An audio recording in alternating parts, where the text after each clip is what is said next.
Hello, I'm Yon Perullo from RiXtrema, and today I am going to walk you through another stress test with using our StressTestAI feature in our portfolio crash testing product. Today I'm going to be using a 60-40 portfolio where I take a basic 60% equity portfolio using a global equity component, S&P, UK, Europe, emerging market equities, Japan, Canada, and a US ag.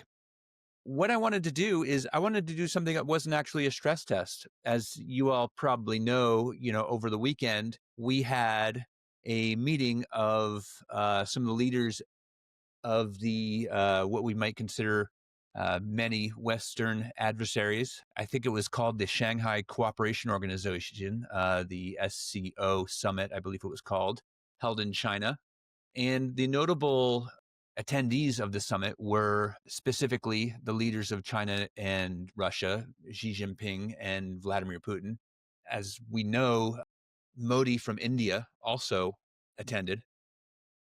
India historically and probably, in the future, still considered a Western ally, but, this move to get a bit closer to China in the face of deepening Western sanctions might be either a wake-up call, a warning, or maybe there really is something to it. I mean, I am not going to go into the political effects of this. I'm not going to be reading the tea leaves here. There are many more qualified for that. What I'm going to be doing is I'm going to be putting something into the stress test, but I'm just giving you a little background about who attended this if you don't know already. And we also had the leader of Iran attend this meeting too. So China, Russia, India, Iran. And on top of that, we had Erdogan from Turkey. We had the leader of Egypt. We had people from Kazakhstan, Uzbekistan, Pakistan, Belarus, many others that we wouldn't consider traditionally Western allies.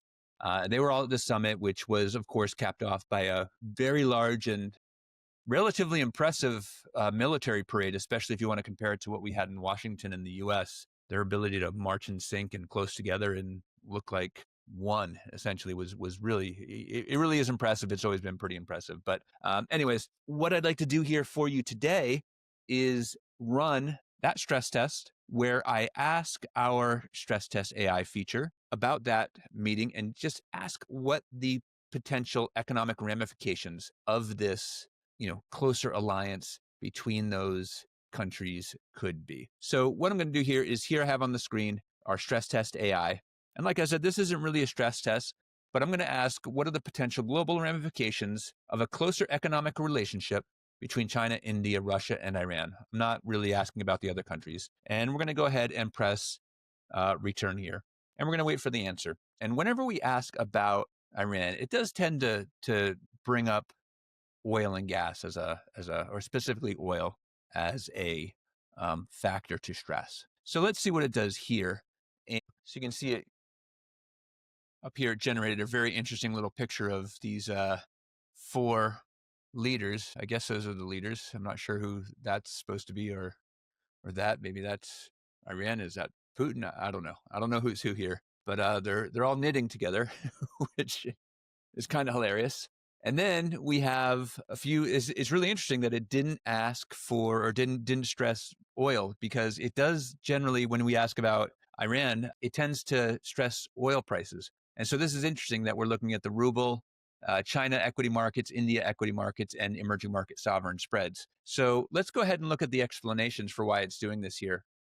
It also, as you know, if you've seen any of these videos before, it does kind of talk about a lot of the different, it does show you the news sources that it gathers the information to make these things from. But here we go. The Russian ruble scenario impact, the strengthening of economic and geopolitical ties between these countries could lead to a more supportive environment for the Russian economy and may result in an appreciation of the Russian ruble due to an increased trade and investment flow amongst these nations. So again, we've seen quite a beating for the ruble since then, so it's hard to imagine it depreciating much more. So maybe there's a bit, but it's not a huge appreciation. It's just a minor increase in it, a one standard deviation event. The Chinese equity index, again, supportive environment around that, maybe more co-investment, more investment within each other's economies. A one standard deviation event. We're not talking about a huge event. This is not a big outlier event, not a massive event that we're talking about here. So an increase in the Chinese equity markets. an increase in the Indian equity markets, a +1 multiplier, assuming a modest appreciation within one standard deviation event. But the scenario impact is similar to China. India's participation in this economic bloc could lead to positive economic impacts, potentially boosting Indian equities.